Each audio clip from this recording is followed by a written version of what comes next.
So cryptocurrency mining experienced, let's call it a downturn. No, let's be honest. A huge crash in 2018. So there is no shortage of great deals to be had on graphics cards that were used for cryptocurrency mining on sites like eBay. But one class of cards that there appears to be no use for other than to melt them down and salvage the gold and other valuable elements is crypto-specific cards like this one from Gigabyte. This is a P106. It's actually very similar to a GTX 1060. 6-pin power, dual fan cooler, except for one small problem. It doesn't have any display outputs. And not only that, but the drivers have been locked down by Nvidia, so it can't be used for gaming because these were designed only for cryptocurrency mining. But could this card be used for gaming? Well, Chinese site Taobao has a seller who says they can and is selling them with a modified firmware that they claim will work for $67 US. That is under a third the price of a GTX 1066 gig. Will it work? Well, be damned if I know, but I'm sure gonna find out. Oh, after this message from our sponsor, Thermaltake.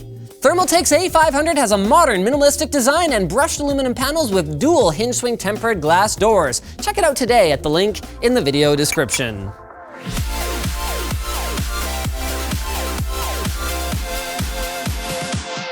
So we're not gonna go through the whole process yet because we won't know anything that, oh, by the way, Anthony's gonna be joining me for this video. Hi.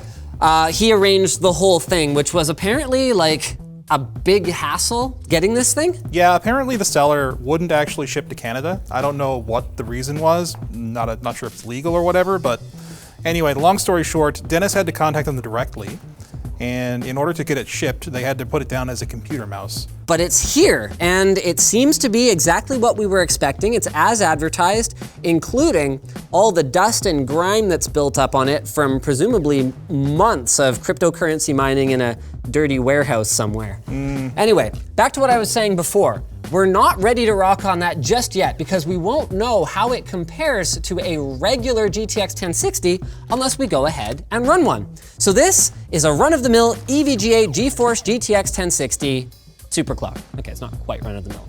So we're gonna run just a quick Shadow of the Tomb Raider benchmark so that we have a before to compare to our after. Now, we don't need to run a whole suite of benchmarks because we're not comparing cards across different architectures, different brands, or even different GPUs. These are both running the same graphics core on them. So all we need to know is, did they cripple it in some meaningful way, or is it all just a software lock? And we need to get our drivers installed for this puppy. Speaking of which, both the cards should be 6 gigs. So we should be looking at the full CUDA core count. So I've installed driver version 416.16, which is from October, and I'll explain why I did that a little bit later on. But we're gonna go ahead and fire up Shadow of the Tomb Raider. We're running at 1920 by 1080 and at all high, except I turned off motion blur because it's stupid. So here we have it.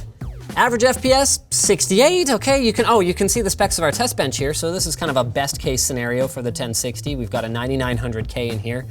And our minimums were, oh.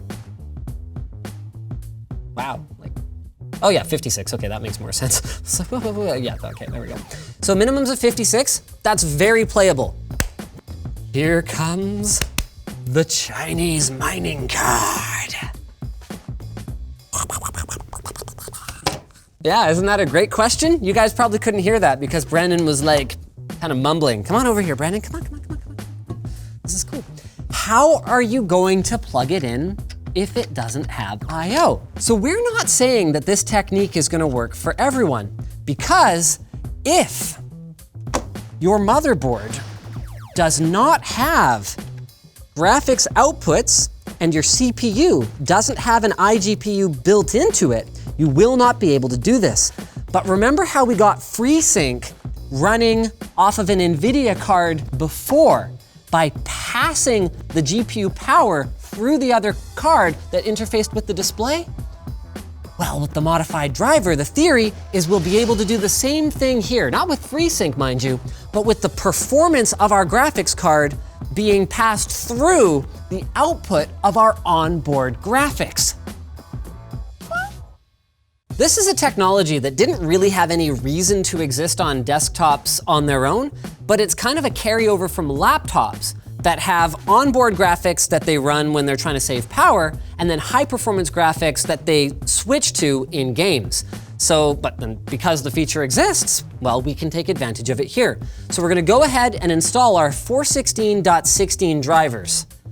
At least we're going to try. Is this supposed to work? I didn't install that driver. There's a different driver that we need to install. But if this works, then did it work? If this works, then I'm a little confused. I mean, this driver is theoretically already installed on the system. No, okay, so we do have a problem. It's showing up as P106-100 in Device Manager instead of GTX 1060. Well, let's go ahead and let's try, but this is not supposed to work. So I may have jumped the gun here. Yeah, it's showing up as a P106, but the driver fully installed. Okay, NVIDIA control panel is there, but it's in display settings that I would switch to it, correct? Right, under GPU or graphics settings down at the bottom there. Graphics settings, there we go.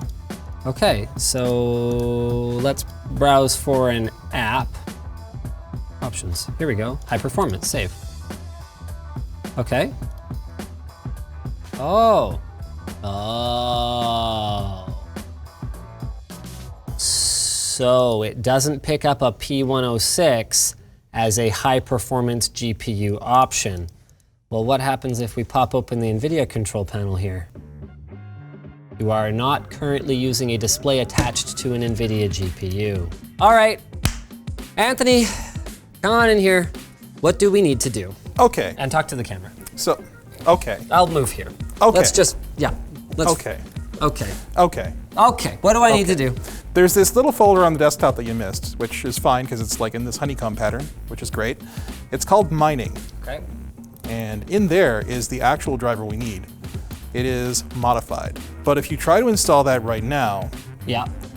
chances are it will error out. Okay. So we need to disable secure boot.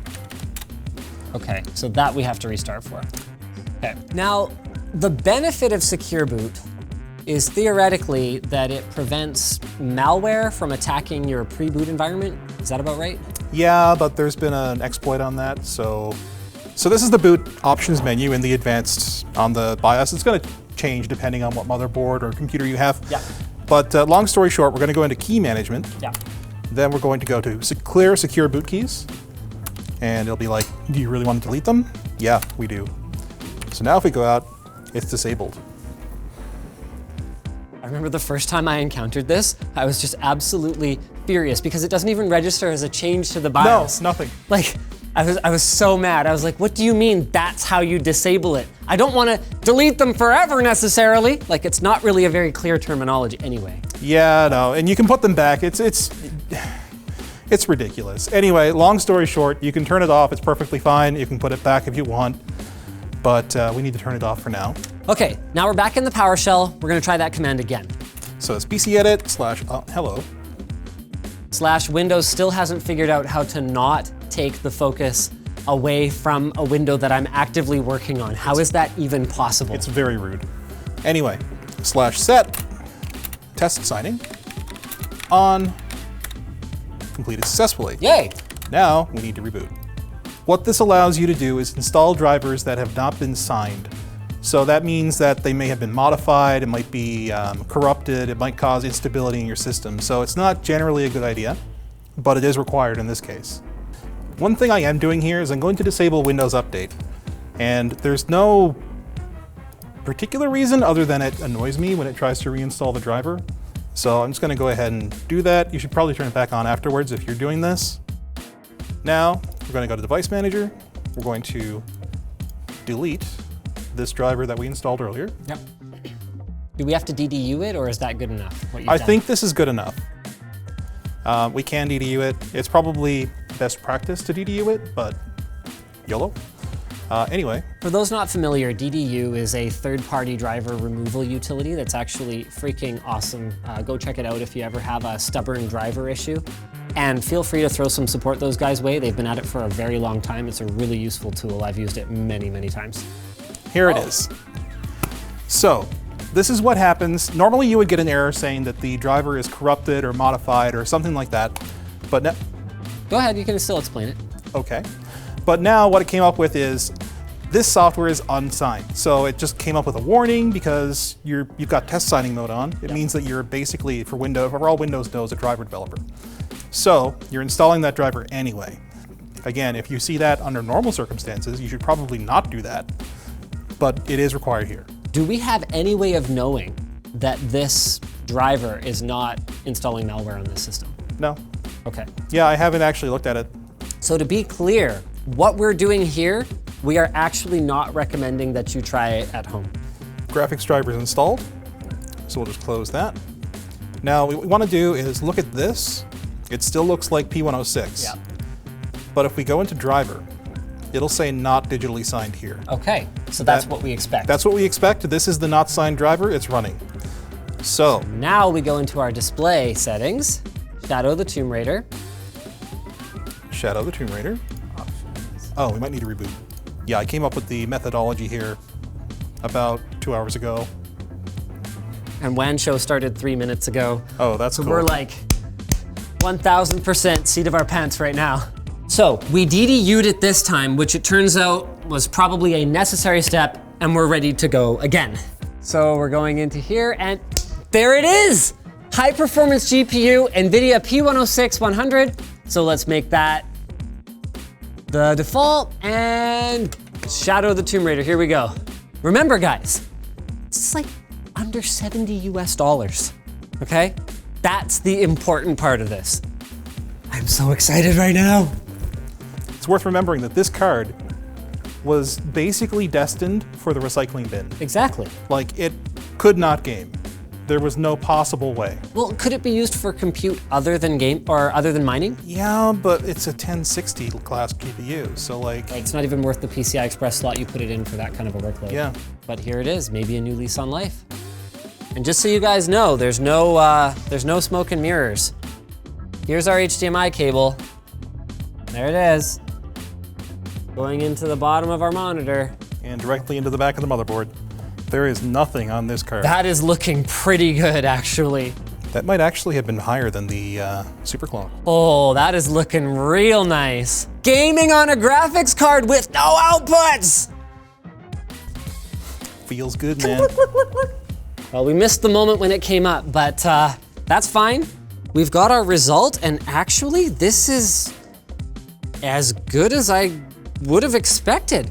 So we fell 4 FPS short in our averages, and then for our minimums, we only fell 3 FPS short. Now, you will see a slight difference in performance when you're running the compute or the rendering of the game on one GPU and then outputting it via another one. And this is pretty much consistent with what I would expect from either that or the difference in clock speed between a super clocked and just a regular 1060 card.